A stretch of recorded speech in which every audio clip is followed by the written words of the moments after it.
Sahana vavatu Sahana bhunaktu Sahaviryam karavavahai Tejasvinavadhitamastu Ma vidvishavahai. Om Shanti Shanti Shanti. May the Lord protect us. May He nourish us. May we acquire the capacity to study and understand the scriptures. May our study be brilliant, and may we not cavil at each other. Om, peace, peace, peace unto us all. Dear brothers and sisters, loving Sai Ram to all of you. We welcome everyone to the Sri Sathya Sai Baba Center of Arcadia. And we are now going to do our study circle on Gita Vahini. You might have received on your email. We are going to do this in the soft copy. It is chapter 15 and page 67.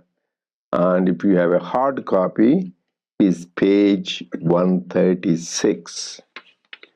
So again, just a brief prelude before we start the main text. So we are all participating in Jnana Yajna. So we consider how lucky we are. People prepare so long. They do the Chandi Yajna, Rudra Yajna, Maharudra Yajna. They have to get the material. They have to have the priest. They have to have the fire pit. They have to pour the stuff and do. Here, no, just read that this is, and God says this is one of the highest.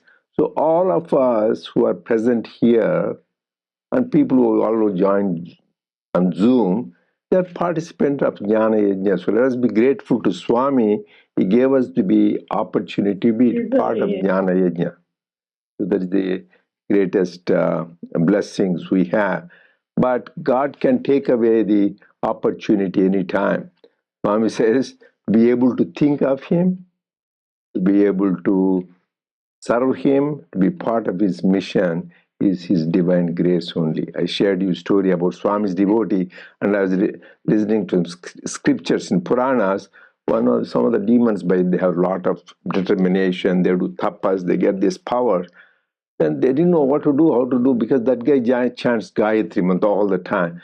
They said there is a source of power. Then they plan a trip so that he forgets the Gayatri Mantra, not to chant. And same thing, another guy who visits one of the famous Shivalingas, he makes him not go there because there are so many obstacles will come in our way. Whenever we do the good things, always obstacles there. Family commitments, work commitments, health problems, mind somewhere else. So that is why Arti Shraddha Bhakti Badavo Santana Ki Seva we sing. That means always, Lord, give me the opportunity to be part of satsang and be able to do that. So don't take it granted that we go there, we part of property. Listen, each time we have opportunity, that is blessing. Each time we don't have opportunity, that is our loss. So we should go on remembering Swami. Please never let me do the opportunity. When I was in active practice, I used to see 30, 40 patients in hospital. I always pray, Swami, please. You know, Nirupama was there in the same office.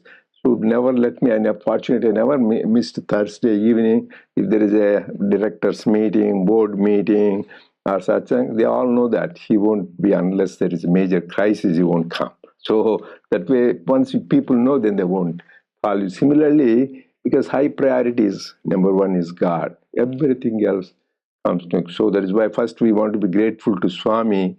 We are part of this Jnana Yajna. Why? Because Lord Krishna himself said, we said, those who talk about his words, either with your friends, family, they are the dearest to him. They do the greatest service.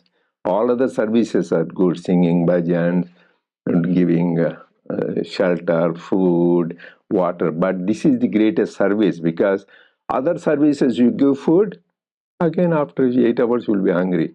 You water will be again thirsty. So this is something which you practice, you won't be born again. This is the highest, right? Then there is no question of thinking anymore of hunger, thirst, or shelter. Once for all your problems are gone. The others is temporary relief, like a bandage.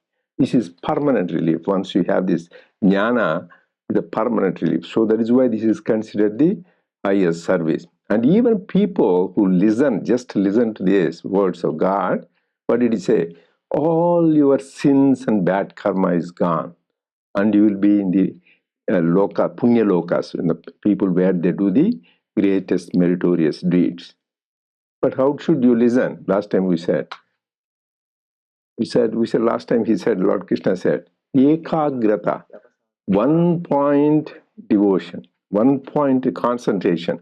So you are here thinking about some office work or some family or some vacation thing or party you missed or party you are going to go. That means you are not here. You are there. So it is better to go there rather than be here and your mind is there. Actually, Sri Ramakrishna said a nice example. Story, it is in the gospel. So when two friends were there, they were going to Sri Ramakrishna. One said, yeah, he says same old thing, Kamini, Kanchana, last degree. Talks about, no, no, I want to have fun. He wanted to go to some not a good place. Then he went there. This man went to Sri Ramakrishna and sitting. After a while, he got bored. Yeah, I should have gone with my friend and have fun there. Probably he's having fun there. So his mind was there in that place. And that guy was thinking, oh, I should not have come here. I should have gone with my friend and sat at Ramakrishna, how he was with them and enjoying. Then Sri Ramakrishna said, this guy got the benefit, the guy who was in that bad place, because his mind, where your mind is more important. Whereas this guy, he was there in the altar, puja room, and next to Ramakrishna, but he was thinking of that. So important is keep your mind in God. Yad bhavam tad bhavati. That is very important. And now coming back to the subject. So we are on chapter 15, page 67, here page 136. If you go to the original scripture, Bhagavad Gita, we are on chapter 8, Akshara Parabrahma Yoga. So that means this is the one which describes Parabrahman, Supreme Brahman. What kind of Supreme Brahman? Akshara. Akshara means? Not Chara. Chara means when something goes away. Akshara is never destroyed. No end, no everything. Eternal. It is permanent. That kind of eternal Parabrahman. This talks about this particular chapter. So we have been talking about it with beautiful commentary by our Swami. So here, first, Lord Krishna says, if you want to merge with me, you should know these 7 things, right? Brahman. You want to repeat? You want to say Brahman, Karma, Adhyatmika, Adibhautika, Adidaivika, Adiyajna. And finally, how to leave the body, about pranava. So 7. So he thought this guy cannot. Some people, they get bored with long talks. So he said, yeah, let us move on. But Arjuna was a sincere seeker. There's one thing great about Arjuna. He was two things great qualities he had. That's why Swami was telling, Lord Krishna would have given Gita to anybody, because all the 5 Pandavas are great. Dharmaraja, embodiment of Dharma, Bhima, the most strong person, and the Nakula and Sahadeva, one is very intelligent, another is knows even the past. But he chose Arjuna. Why? He has that one-pointedness. Once he does, he doesn't think of anything else. That is why when he hit that Matsya Yantra, or when he hit the during archery, he has one-pointedness. And he had also absolute faith in God's words. That is why after hearing whole Gita, he says, Karishe vachanam tava. I will do as you say. Implicit and complete obedience. That is what Arjuna had. Arjuna means pure. And another thing is, before the war happened, people, anything you want to do service, in something, people jump into that. Oh, let's go, let's do this. He is very intelligent man. He used discrimination. Always, whenever you do purvatapam, you need to weigh pros and cons. Is it good for me or bad for me? That is basic first thing. Second, is it good for all people concerned? Not only should be selfish, only good for me. So he used this discrimination, this purvatapam. Before jumping into action, you always do the foresight. Think ahead of thing. Don't after jumping, you can't undo what you have done. That's why he says so many people will die and so much bloodshed and so much. This is not good. So really, his thinking was in the right direction, but it was not on the side of dharma. So that is why, because of all the qualities, is Arjuna was chosen for that. So being a good student, he asked the question, no, I want to know everything, not partial. I want to no, not a partial knowledge, a full knowledge. So he explained about Brahman. What is Brahman? Swami gave a beautiful explanation how it is eternal, unchanging. Then he talked about karma. What kind of karma? One is primal karma, which is responsible for the creation, sustenance. And second is karma at the individual level. We talked about Sanchita karma, Agami karma, and all prarabdha karma. These three types of, at least we should know the general concepts. And third thing, we talked about adhyatmika, which is embodied being. We are all part of that God. And fourth, last week we talked about adhibhautika.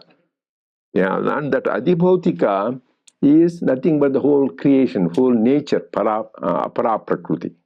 So we think this is not God. So first he do that, but finally God says, even that is me. That is why last time we saw the famous Vedic quotation. What is that? Neti, neti, na iti. That means not this. This is not God, Swami. This is not God. This tree is not God. Finally you realize that is also God. So not this, you do that Vedantic way.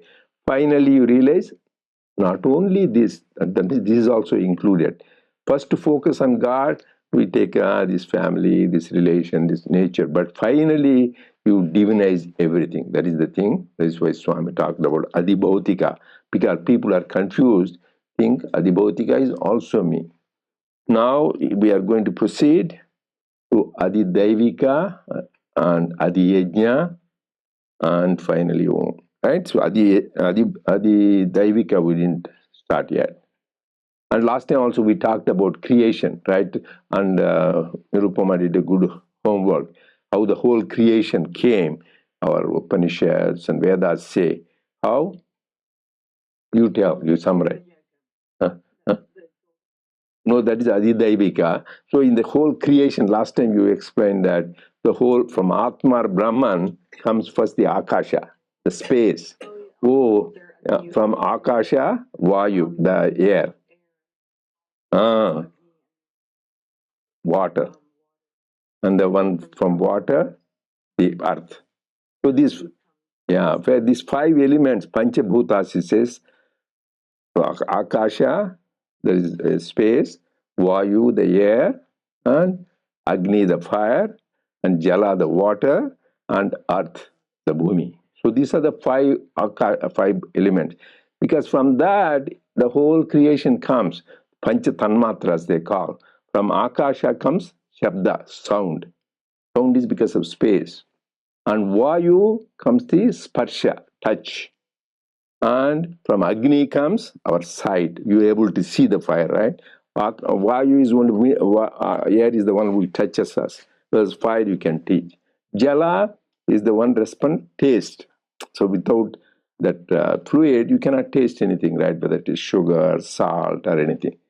So then finally, the earth, for Pudhivi Gandha, smell. So all our five elements, the vision, hearing, taste, touch, and smell.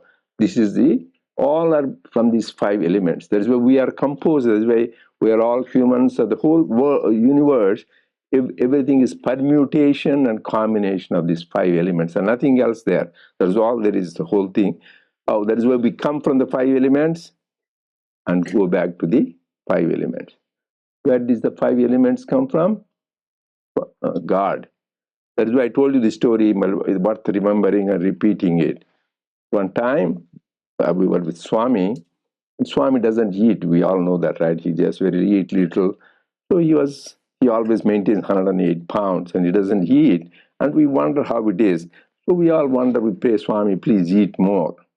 My father, instead of not only saying that, he said, Swami, you must be deriving energy from the Vayu Bhakshanas. In the Himalayas, there's sages who live for 800 years, 1,000 years. They derive their energy. You can synthesize from the air or the elements, because H2O, hydrogen, oxygen, same thing, the food, you can derive that. So you must be deriving that from Swami. That's why you don't eat. How can you do that? What did Swami say? Not the Panchabhutas. They depend on me. They derive their energy from me, not I from them. So this shows God is the source for all these Panchabhutas. So we say Brahman, from Brahman all this came. Swami clearly, categorically said, I am not dependent on the 5 elements, but the 5 elements are dependent on me. That is the profound revelation showing that how is the Swami is the supreme Brahman. Now we going to have about Adi Daivika. So you please go ahead and start, Nirupama. Sairam. I think, On Uncle, page, just to 130. Yeah, go ahead. Yeah, just to go along with what you said, there's this one sentence here that just really popped out to me, and it says that Maya is merely my apparel, and I think it's what you were just saying, that really the source of everything is God. Yes. And all the elements, and they kind of generate and regenerate with every, with time and space and everything like that, but it doesn't exist. It is apparel, yeah. That is why Swami also said beautifully one time, Maya was complaining to, and God was, they had a discussion, Maya and thing. So people complain that I am responsible for everything, Maya, because of Maya we did this, because of Maya. We all tell that. Then he asked God, tell me where do you want me to go? He said, go wherever you are. He said, but tell me where you are not. So see, God is everywhere. So she cannot go because God is his own Padi. That's why he says, Daivi Hesha Gunamayi Mama Maya Duratyaya Mamevaye Prapadyante Maya Metam Arantite. This Maya is whose Maya? My Maya. Right? God's Maya. So you cannot take it lightly. You pray, God, don't delude me by your Maya. Then you step aside. Otherwise, he can confound you and confuse you. So just you need to be humble and pray. Let it not come in between you and me so that I can experience you directly. So that is Maya, so it is part of God. It is his apparel, so it is dress. So you cannot take off your dress. Don't come in the way. Okay, go ahead. Sairam, you might wonder what the role of these Adi Daivas is. They are deities that serve the divine purpose. That is to say, the eye is illumined by Surya, the ear by the deities of the quarters, and Indra motivates the hand. These and other presiding deities are the senses of Hiranyagarbha. However a great sadhaka might be, whatever eminence he might have reached, he can attain the highest only through Hiranyagarbha. Hiranyagarbha is indeed Godhead. There is no distinction between the two. Is this clear, Arjuna? I am as much Adi Daivyam as I am Adi Bhutam. As much as these two I am Brahman, Adhyatmam, and Karma. They are all fully divine. Now for the next entity, Adiyagnam. That is also me. This is the entity that consumes joy and grief, the result of multifarious karmas they are engaged in. I am the recipient of the sabda, sparsa, rupa, rasa, and gandha. Through the five senses in all beings, the Adi Yagna principle. I am not only the karta, the entity responsible for the karma. I am also the bhokta, the entity for which that karma is gone through, the recipient of the fruits. I am the benefactor as well as the beneficiary. Of course, Krishna was able to open the eyes of Arjuna and clarify this truth, this fact of his being the Adi Yagna. But ordinary intellects may not be able to grasp its implications. It will be easy if we take some illustrations from life. When you want breeze, you switch on the fan. When you want light, you switch on the lamp. When you want to cook, you light the stove. When you want to address a vast audience, you fix up a mic and loudspeakers and switch them on. Or, if it is printing you require, you operate the press with a switch. Consider these as separate operations, and you will notice they are unrelated to one another. Light and air, heat and sound are unrelated. They are distinct in every way, it would seem. But for all these, the karta, the motivator is the same, viz. The electric current. The expressions, the manifestations may be different, but the basis, the inspiration, the latent potency, the base is the same. Like the current, Godhead too operates through all instruments and awards the consequences of the activities of all the instruments. He is the datta of sarva karma phala. Like the current, he is the inner motivator of all beings. Sarva bhutantara atma. Since he is the activator of all karmas, he is called Adi Yagnam. So I also wanted to kind of do a little bit of definition with the different senses. So thanks to Google. So sabda, is what we rely on, these like the past, present. Sparsa is the touch, contact. And it's sort of the interaction of that consciousness. A lot of it is our skin. So we're covered with our skin, and that is kind of what really controls that sense, which then leads to rupa, or the form. Rasa is kind of defined as taste or essence, but really the way they defined it too is that if you're enjoying anything, whether it's nature or art or something, it's sort of this indescribable feeling of joy almost. And then gandha is just kind of like smell or odor. And then karta is the performer of all these activities, while bhokta is the conscious identifying with the body and mind, so the consumer. And so in this, it's similar to the statement that Maya is merely my apparel.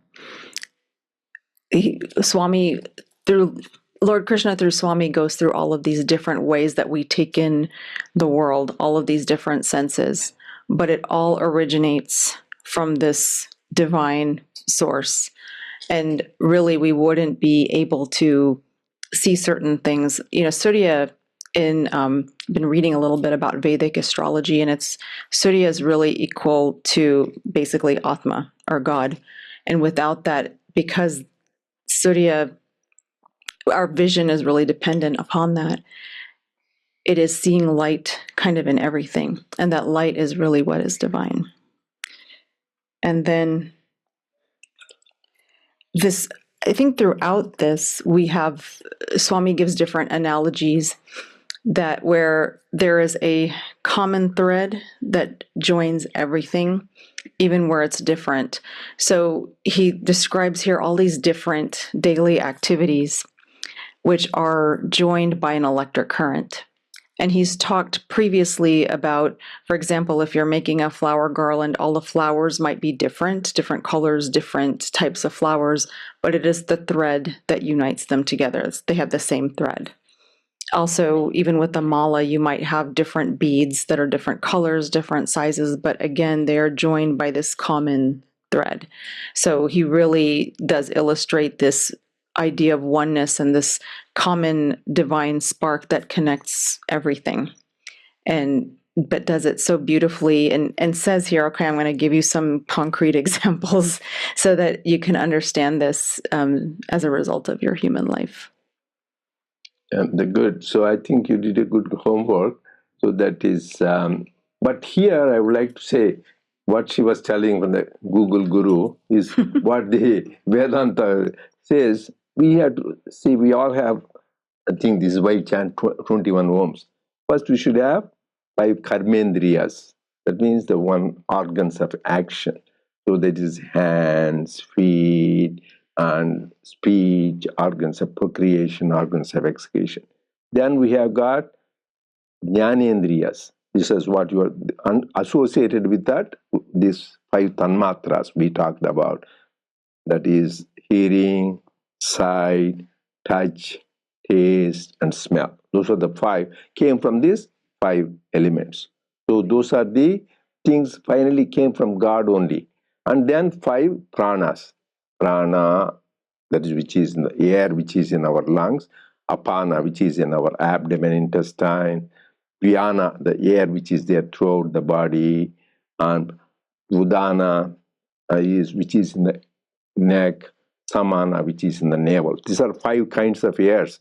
When you have trouble with the air, you will realize when you have people who have problem with belching, hearts, abdominal bloating. So all this need to be in balance. And then 5 koshas, the food sheath, Annamaya kosha, Mano mind sheath, and then vital air sheath, Pranamaya kosha, and Vijnanamaya kosha, intellect sheath, and Annamaya kosha. But here, you talked about 3 things there, what Google said. One is Brahman, and then Rasa, and then you talked about Bhokta. Where everything is God. That is why we chant Brahmarpanam, right? Food prayer, Brahmarpanam, Brahmahavir, Brahmagnav, Brahmanautam, Aham Vaishwana. But Swami said another powerful food prayer. Everybody should remember that. Swami said, I don't know, did you make note of that, Hema, that she was listening a few? We all know that. Annam Brahma. What is Brahman? The food is Brahman. Raso Vishnuhu. That means the essence of that food is Vishnu.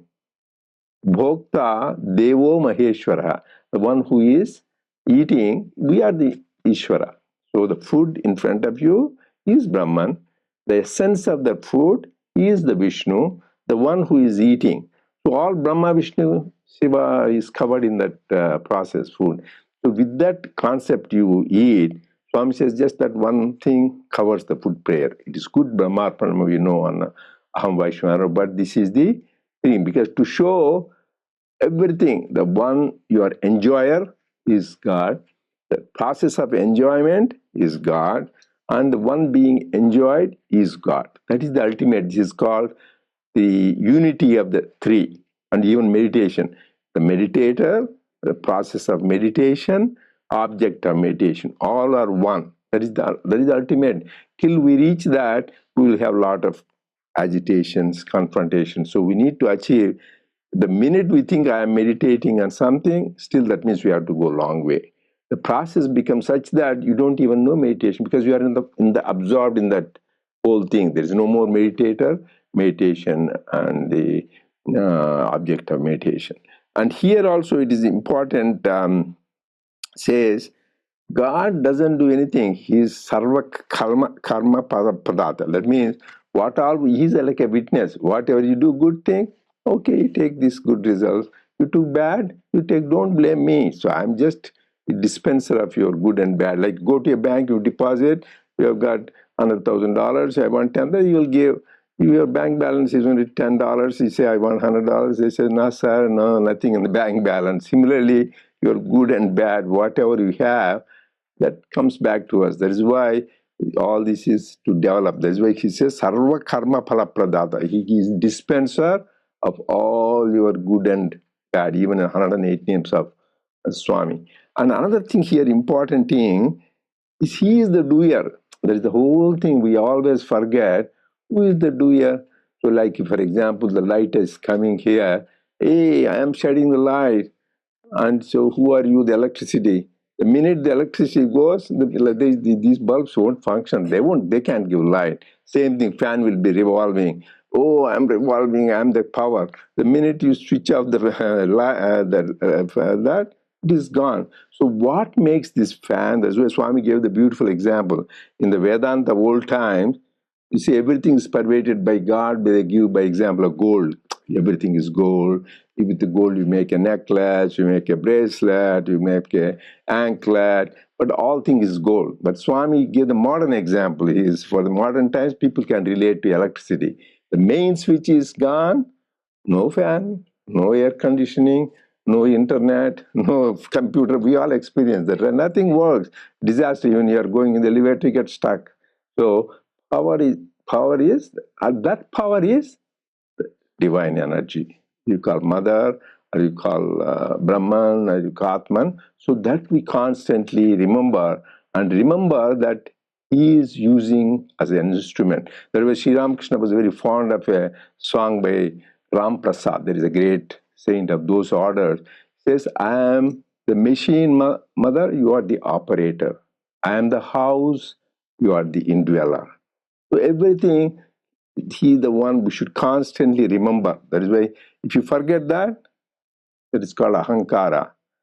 That is what he says. Ahankara vimudhatma kartahamiti manyate. This Lord Krishna says, who is the one? Ahankara vimudhatma, the one with ego and pride. He says, kartahaminim, I did this, I made this, so many sandwiches, I wrote so many books, gave talks. So who does that? Ahankara vimudhatma kartaham iti manyate. I did this. Anytime you say that, go on saying too much, that means it is our ego. But sometimes practically you have to say that, but inside you should remember, Lord, you used me as the instrument. I'm grateful to that. So constantly reminding of being a instrument. And then coming here also Hiranyagarbha. People may not have concept. There's only Brahman. What is this Hiranyagarbha?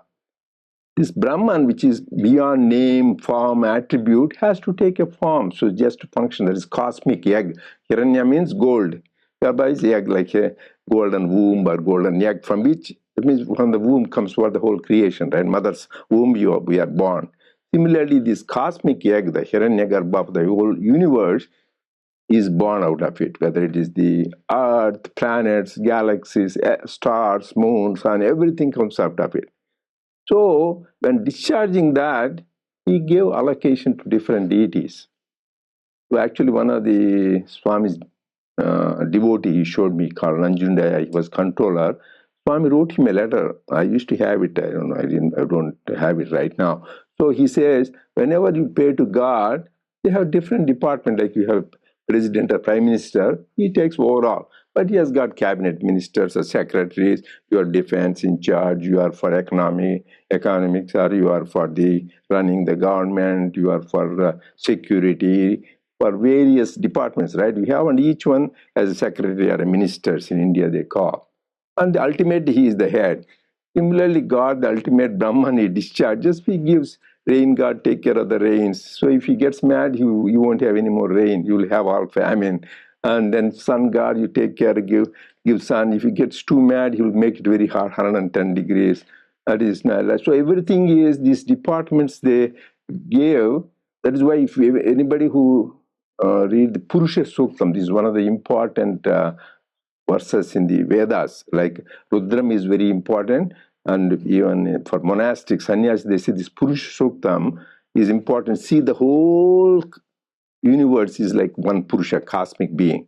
And there they say how from this cosmic person, which is God, the Chandrama Manaso Jata, your mind is born out of moon is the out of the his mind. And Checho Suryo Ajayata, out of the eye came the sun. And Mukhad Indrascha Agnischa, from God's mouth came Indra and fire. And Padohi Bhumi, from his feet came the earth. From his ears came all the directions. Like that, every portion of God, the whole universe, so it is related to God only. But it's beautifully imagine how the whole cosmos is a being, Purusha, that is one being, from each portion, the whether it's the moon, sun, earth, directions, everything came from that cosmic. That's why you should be think everything. When you see sun, think that's part of God. Moon, part of God. Then the directions, earth, everything is part of God. And even human beings, what does it say? It says uh, each part, what is it? He says Brahmanas came from the head, and from the shoulders, Kshatriyas, and then Buru, that means thighs, Vaishyas, and feet, Udras. So the lowest is who? Udras, right? No. Whom do you worship? You worship feet or you worship the head there? Feet you worship. The Shudras, they serve that. So that is why people, everybody has a role. People wrongly think, oh, Shudra is from feet. But when you worship God, every place we worship, says Manas Bhajare Guru Charanam, which says worship the feet. Feet is important. Everybody has a role to play, including feet. And without feet, you can't walk. You may have head and everything. Without feet, how can you even mobile? So the feet, everything has a role to play. So everything, when you see Brahmins or for Kshatriyas, each one has a role depending on their vasanas. So each one plays. So that is why I think everything is part of God. So then when you worship, then depending upon what you want only liberation, pray only to the Brahman. I want rain, I want then good job, or Lakshmi, you want wealth, you want good learning, you want Saraswati. And so depending upon what you want, you pray. But you want the highest, you pray to God, you will get not only this, everything, all the gods, because they are part of things. So you need to have that understanding. Everything is, as my mother used to think, she had her own logic.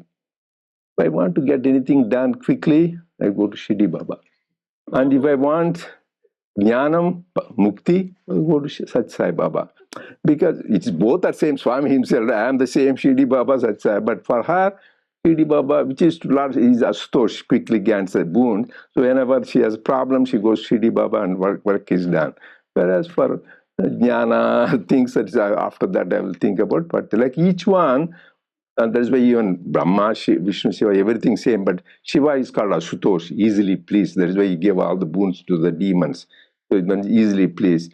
So Vishnu just tests a little bit. Like that, each one is the same God. There is only one God. That's why let us not confuse. But each role, like we have the sweet, some people like gulab jamun, some like the nice cake, and some people like chocolate chip cookies. So different, the same sweets made up of different versions of the sweet. Similarly, God, in his different manifestations, he bestows things for us. But we should remember one thing, there is only one God, he is omnipresent, and he fulfills the wishes. But in the worldly sense, in duality, you pray to these different deities who are part of the Hiranyagarbha. That is what Swami is explaining to that.